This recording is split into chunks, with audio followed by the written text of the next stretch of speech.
berjalan dalam firman-Mu, hatiku siap.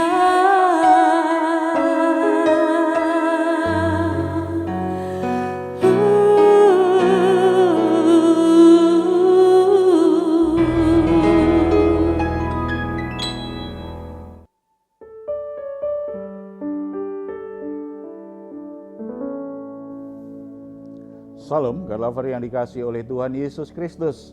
Senang kita boleh kembali bersama-sama dalam program Rest in God. Beberapa waktu ke depan kita akan memuji menyembah Tuhan, kita menaikkan syukur kita di hadapannya karena memang Dia layak menerima segala puji, hormat, dan kemuliaan selama-lamanya melalui hidup kita. Kita akan membawa segala pergumulan-pergumulan kita karena kita percaya Tuhan akan menolong kita. Dialah sumber pertolongan kita. Tuhan Yesus berkata kepada kita semua, marilah kepadaku semua yang letih lesu dan berbeban berat, aku akan memberikan kelegaan kepadamu. Sebuah janji yang luar biasa yang memberi kita kelegaan, yang memberi kita jawaban atas semua beban berat kita. Mari kita hampiri Dia dengan keyakinan Dia mendengar, Dia peduli, dan Dia senang ketika kita menghampiri Dia. Kita bersatu dalam doa. Bapa di surga, kami bersyukur, kami bersuka cita karena anugerah-Mu luar biasa dalam hidup kami. Terima kasih sepanjang hari ini Tuhan sudah menyertai kami, memberkati kami melalui berbagai aktivitas, pekerjaan kami, bahkan masalah-masalah yang kami hadapi. Nyata bahwa Tuhan menyertai kami. Tuhanlah yang menolong kami. Semua pekerjaan kami bisa berjalan dengan baik. Bahkan ketika ada masalah selalu ada jalan keluar.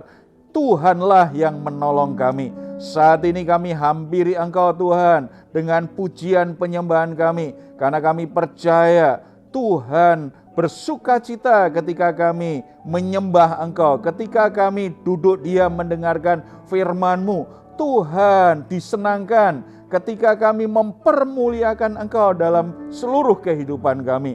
Biarlah ini menjadi waktu yang indah, waktu yang sangat baik bagi kami untuk sungguh-sungguh menikmati hadirat Tuhan. Kami sangat percaya ketika Engkau hadir dalam hidup kami, segala perkara bisa terjadi, dan itu perkara-perkara yang luar biasa, perkara-perkara yang baik, bahkan terbaik terjadi dalam hidup kami semua. Terpuji nama-Mu dalam nama Tuhan Yesus. Kami berdoa. Amin. Terima kasih Yesusku buat anugerah yang Kau beri, sebab hari ini Tuhan adakan syukur bagi-Mu.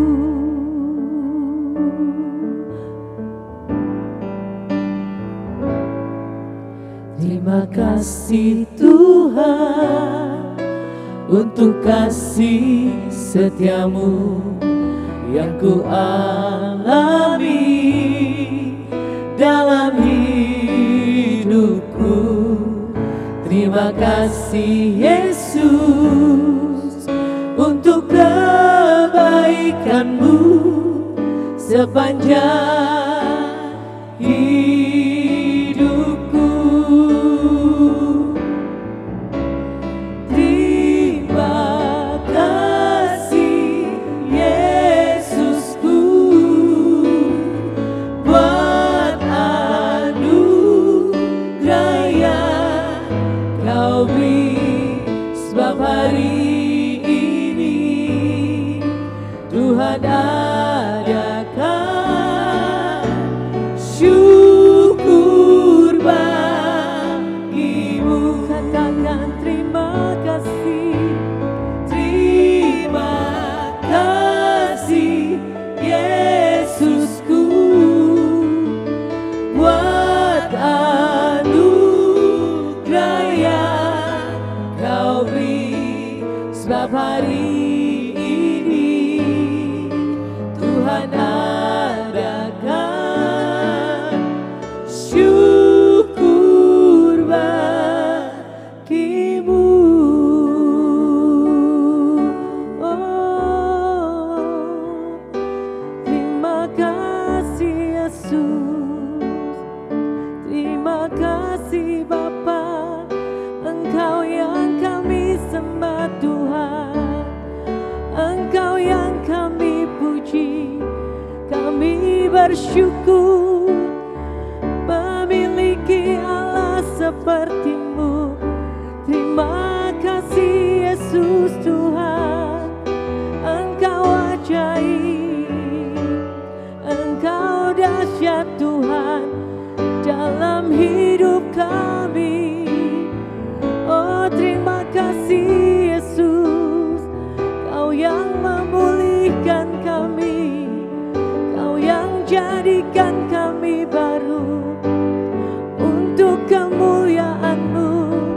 Yesus jamah ku jadi baru.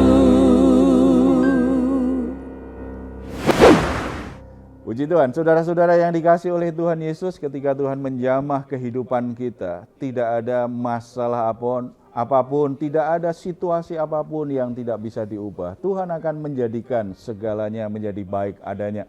Saudara-saudara yang dikasihi oleh Tuhan Yesus, ketika Tuhan memberikan kita kasih karunia-Nya, Tuhan menyelamatkan kita, maka respon terbaik kita adalah kita menjadi penyembah-penyembah yang benar di hadapannya. Kita beribadah dengan benar di hadapannya.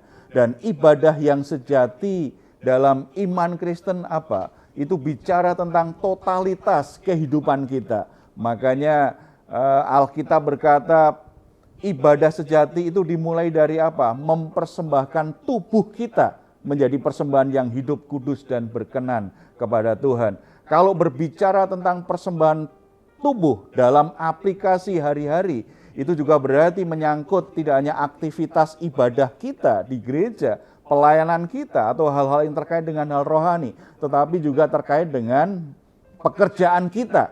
Karena kita bekerja dengan tubuh kita. Karena totalitas hidup kita adalah penyembahan kita di hadapan Tuhan, persembahan kita di hadapan Tuhan, maka kita mesti punya sikap yang benar semestinya di dalam pekerjaan. Dalam pekerjaan itu tidak boleh kita pisahkan dari kehidupan kita yang menyembah Tuhan. Pekerjaan kita bagian yang sangat penting di dalam penyembahan kita kepada Tuhan, dalam ibadah kita kepada Tuhan. Tetapi sayangnya kadang-kadang banyak orang Kristen suka memisahkan yang antara ibadah dan pekerjaan, antara gereja dan pekerjaan, katanya antara yang rohani dan sekuler gitu.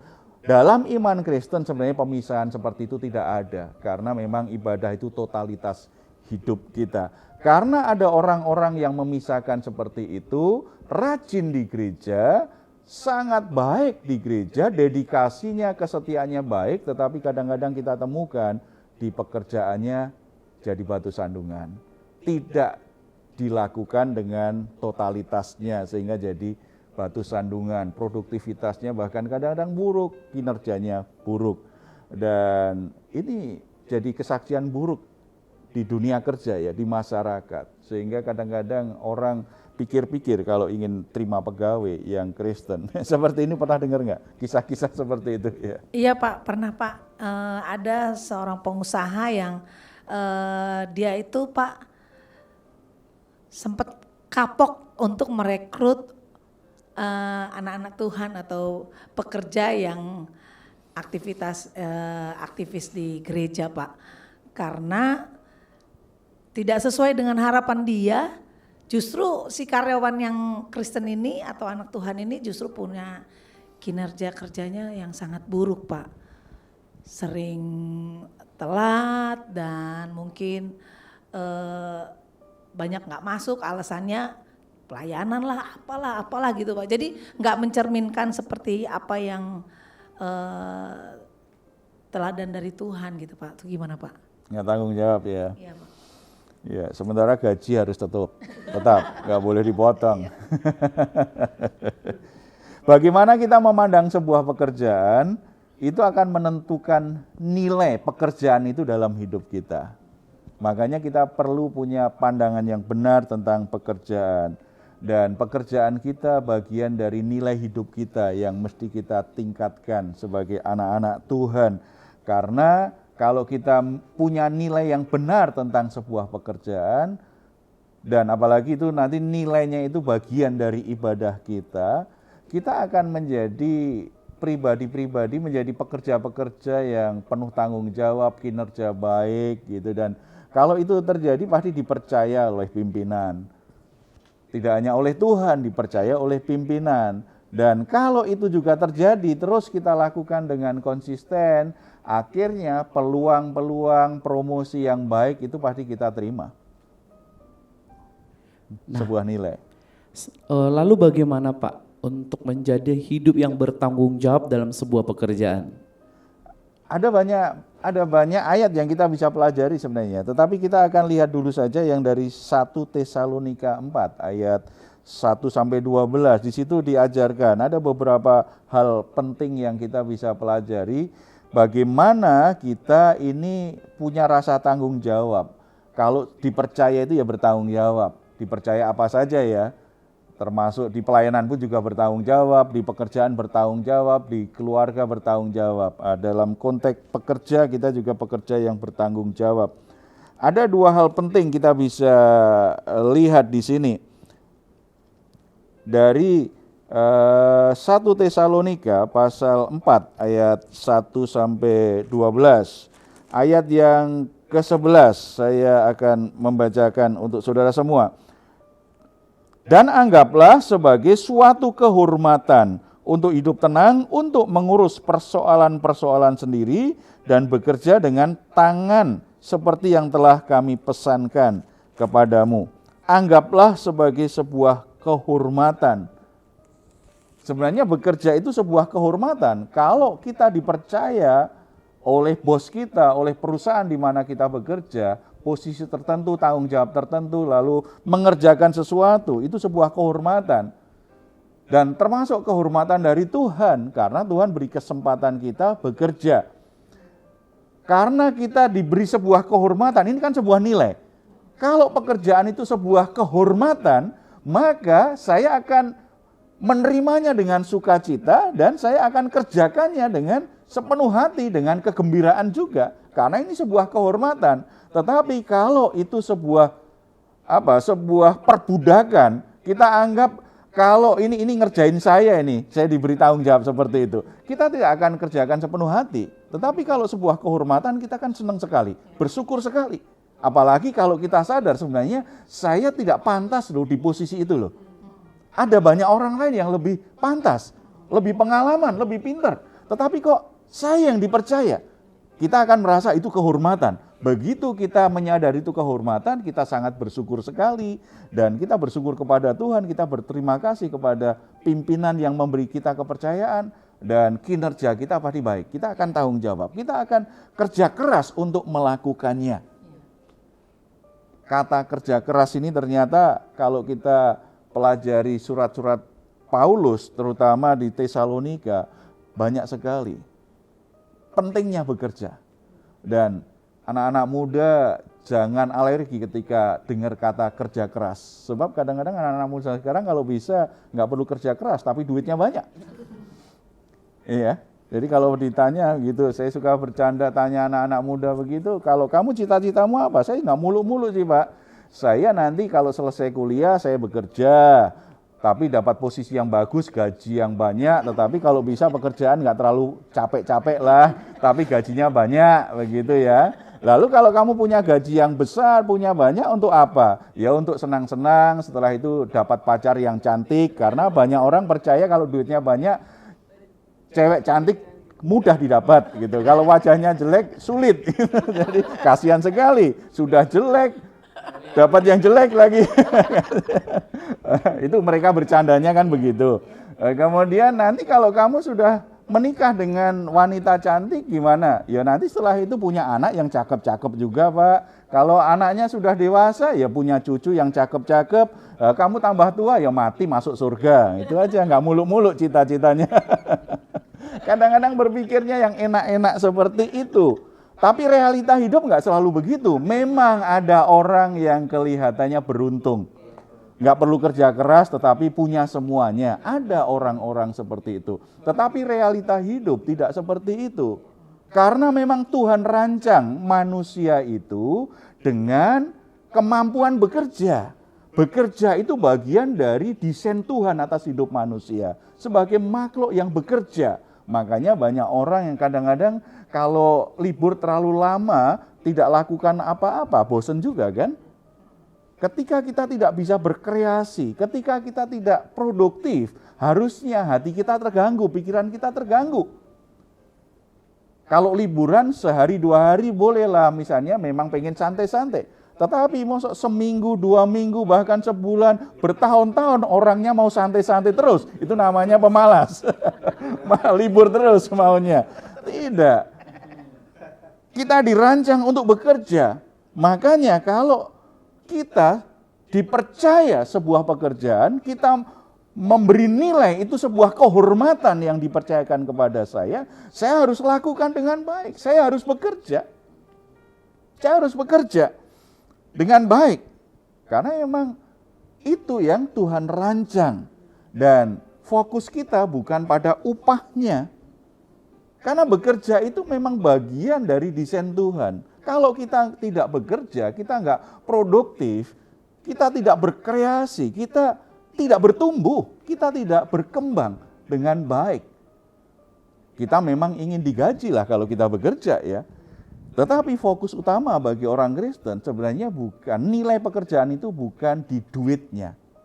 Tetapi nilai pekerjaan itu sendiri menjadi sebuah proses di mana kita bertumbuh, kita berkembang sesuai dengan rancangan Tuhan. Kalau kita baca Kolose pasal 3 ayat 24, kamu tahu bahwa dari Tuhanlah kamu akan menerima bagian yang ditentukan bagimu sebagai upah. Kristus adalah Tuhan dan kamu hambanya.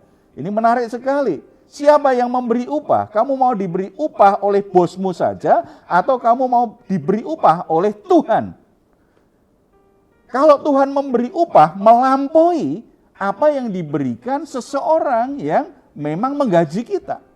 Artinya berkat Tuhan itu tidak pernah dibatasi oleh orang yang menggaji kita. Tanggung jawab kita kepada Tuhan, tidak hanya kepada pimpinan kita. Kita bekerja bukan ketika dilihat pimpinan, tetapi karena kita tahu Tuhan senantiasa menyertai pekerjaan kita. Bukankah kita senang kalau didoakan, segala yang kau kerjakan diberkati Tuhan, berhasil. Kita senang, tetapi aneh kalau ternyata kita tidak bekerja sepenuh hati. Tidak bekerja keras mewujudkan apa yang jadi tanggung jawab kita.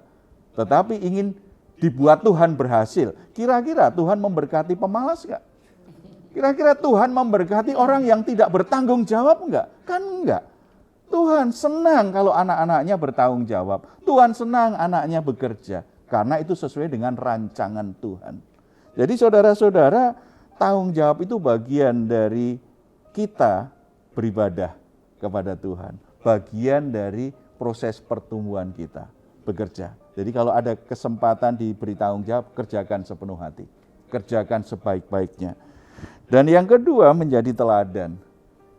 Luar biasa, surat Tesalonika itu sangat banyak sekali penekanannya. Jadi teladan, jadi pemimpin, jadi teladan. Jadi pekerja, jadi teladan. Jadi orang Kristen, jadi teladan.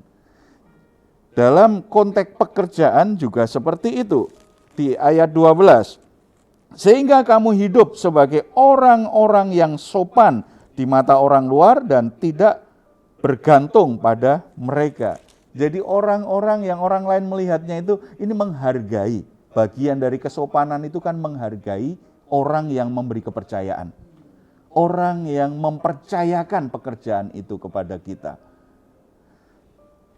Sebagai orang Kristen, harusnya kita bekerja menjadi teladan bagi yang lain.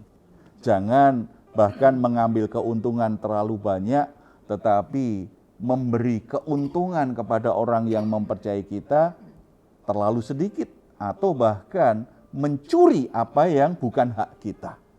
Sangat tidak dibenarkan pekerja-pekerja Kristen melakukan korupsi. Walaupun korupsinya hanya kecil-kecilan saja, tetap aja korupsi. Mencuri tetap mencuri, walaupun yang dicuri hanya 10.000. Tetap mencuri. Pekerja Kristen harus bisa jadi teladan bagi dunia ini. Bagi orang-orang yang lain, apalagi yang belum mengenal Tuhan. Pengenalan kita akan Kristus itu harus merubah sikap hidup kita, cara hidup kita, termasuk di dalam bekerja.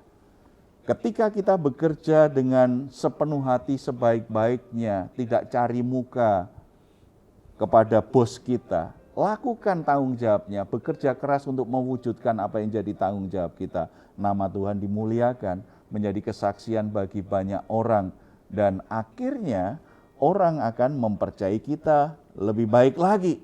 Kalau kita punya usaha, posisi pimpinan, kita tidak akan percayakan posisi-posisi di bawah kita, apalagi posisi-posisi yang penting kepada orang yang kinerjanya buruk, yang orang tidak jujur. Kerinduan Tuhan apa? Kalau di dunia ini orang butuh orang-orang jujur, orang-orang bertanggung jawab dengan pekerjaannya. Tuhan rindu.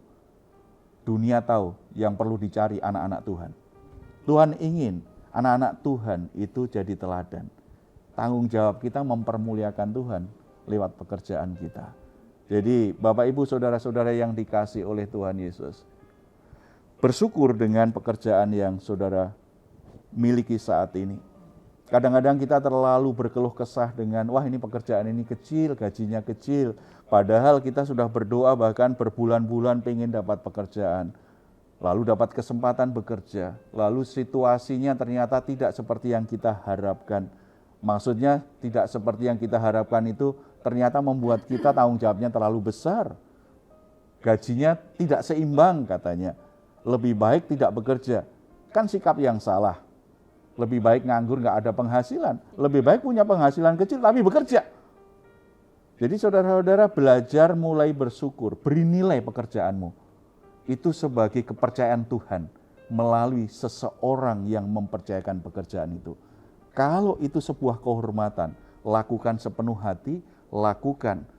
Bekerja keras untuk melakukan tanggung jawabmu. Ketika engkau lakukan, Tuhan akan memberkati pekerjaanmu. Dan Tuhan tahu kapan waktunya saudara akan dipromosikan Tuhan, dapat posisi yang lebih baik. Dan soal berkat, jangan berpikir Tuhan hanya memberkati hanya melalui pekerjaanmu. Tuhan itu punya segala macam cara yang benar, bahkan mengejutkan kita, tidak pernah kita pikirkan untuk memberkati kita. Tanggung jawab kita apa? Lakukan dengan benar, lakukan penuh tanggung jawab, lakukan sepenuh hati seperti untuk Tuhan. Kita bersatu dalam doa. Bapa di surga, kami bersyukur untuk pekerjaan yang sudah Tuhan berikan kepada kami. Ampuni kami kalau kami selama ini tidak bisa bersyukur dengan pekerjaan itu. Kami berkeluh kesah karena tidak puas dengan gajinya, tidak puas dengan fasilitas yang ada. Sehingga kami justru melalaikan tanggung jawab kami. Tetapi biarlah firman Tuhan hari ini mengingatkan kami fokus pada tanggung jawab. Kami fokus pada kehormatan yang Tuhan berikan kepada kami. Karena kami percaya bahwa yang memberi upah terbaik kepada kami adalah Tuhan. Yang memberkati kami adalah Tuhan. Beri kami ketekunan, beri kami kemampuan untuk mengerjakan apa yang menjadi pekerjaan kami sebaik-baiknya dan berkati Tuhan. Supaya apa yang kami kerjakan Tuhan buat berhasil. Walaupun itu pekerjaan yang kecil, pekerjaan yang sederhana, tetapi kami membutuhkan berkat Tuhan.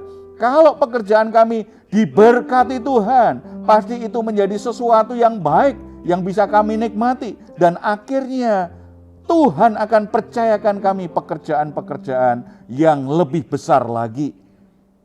Bapa di surga, Tuhan memberkati anak-anak-Mu yang bekerja di mana saja.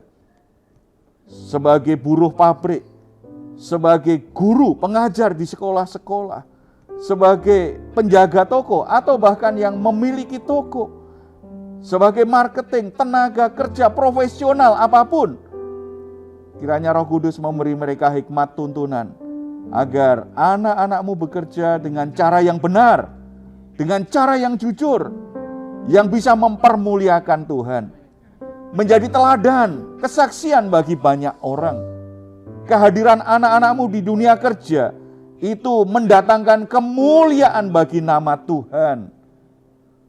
Tuhan jamah hati anak-anak Tuhan yang saat ini mereka menyalahgunakan jabatannya, bahkan mencuri apa yang bukan jadi haknya, melakukan korupsi, mengambil hak orang lain. Tuhan jamah hati mereka agar mereka kembali memberikan hatinya kepada Tuhan, menjadikan pekerjaannya sebuah kehormatan dalam hidup mereka. Mereka bisa menjaga kehormatannya dengan baik dan menjaga identitas mereka sebagai anak-anak Tuhan, supaya nama Tuhan tetap dimuliakan melalui pekerjaan mereka. untuk usaha-usaha atau pekerjaan yang belum berjalan dengan baik. Roh Kudus memberi hikmat. Mungkin ada tanggung jawab yang belum dikerjakan. Ada kesalahan-kesalahan yang dilakukan yang belum diperbaiki. Tuhan tolong anak-anak-Mu agar mereka semakin bisa bertanggung jawab dan memperbaiki kesalahan-kesalahan yang selama ini mereka lakukan. Dalam segala sesuatu kami sangat percaya Tuhan ingin memberkati kami semua. Bapa di surga, Tuhan juga berkati rumah tangga anak-anak-Mu supaya semakin diberkati Tuhan. Kebutuhan-kebutuhannya dicukupi oleh Tuhan. Kebutuhan untuk membesarkan anaknya, kebutuhan untuk kontrak rumah, kebutuhan hari-hari mereka. Tuhan mencukupi kebutuhan-kebutuhan mereka.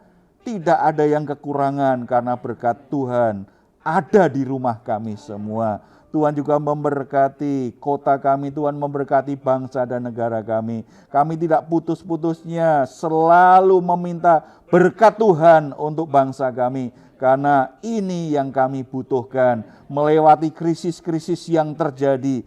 Tetapi kalau ada berkat Tuhan, maka semua krisis bisa dilalui dengan baik. Berkati para pemimpin bangsa kami, Tuhan limpahi dengan segala hikmat dan kebaikan Tuhan, sehingga kepemimpinan mereka juga boleh menyalurkan berkat Tuhan bagi seluruh rakyat Indonesia ini Tuhan. Terpuji nama-Mu dalam nama Tuhan Yesus. Amin. Saudara-saudara yang dikasih oleh Tuhan, puji Tuhan karena kita bisa bekerja. Sekecil apapun, sesederhana apapun pekerjaan kita, terima itu sebagai sebuah kehormatan. Kerjakan sepenuh hati dengan penuh tanggung jawab. Nama Tuhan dimuliakan. Saudara pasti diberkati oleh Tuhan. Kalau saudara punya pergumulan-pergumulan, baik rumah tangga, kesehatan, masalah pekerjaan, masalah ekonomi, masalah-masalah apapun, saudara membutuhkan dukungan doa, silahkan untuk menuliskannya di nomor telepon yang tertera di layar saudara. Tim doa kami akan mendukung saudara dalam doa. Kita percaya Tuhan akan menjawab, Tuhan akan menolong, Tuhan akan melimpahi dengan anugerahnya. Kalau saudara ingin memberikan komentar, ingin sharing sesuatu atau ingin usul tentang program Raise and Guide ini, silahkan menuliskannya di ruang komentar yang ada di channel Diaspora TV. Kami tunggu. Mazmur 4 ayat 8-9. Engkau telah memberikan sukacita kepadaku lebih banyak daripada mereka, ketika mereka kelimpahan gandum dan anggur. Dengan tentram aku mau membaringkan diri lalu segera tidur, sebab hanya Engkaulah ya Tuhan yang membiarkan aku diam dengan aman. Puji Tuhan, selamat malam, selamat beristirahat. Tuhan Yesus memberkati kita semuanya. Salam. Dia jamah senang hidupku dan beri damai di hatiku.